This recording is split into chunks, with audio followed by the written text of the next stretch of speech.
حضور علیہ السلام نے ایک دن صحابہ سے فرمایا تھا کہ تم ایک ہوتے ہو اور کئی ہزار کافر کو بھگا دیتے ہو، ایک وقت آئے گا کہ ایک کافر ہوگا اور 1000 مسلمان کو بھگا دے گا۔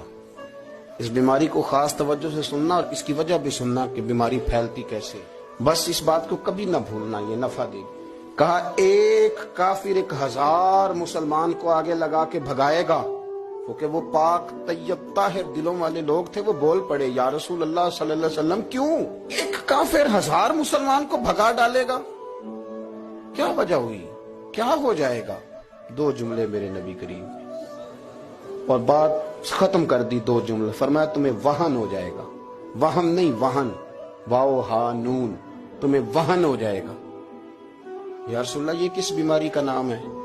تو اللہ کے رسول علیہ السلام فرمانے لگے اس کا ترجمہ یہ ہے کہ تمہیں دنیا سے پیار ہو جائے گا اور تمہارا مرنے کو دل نہیں کرے گا۔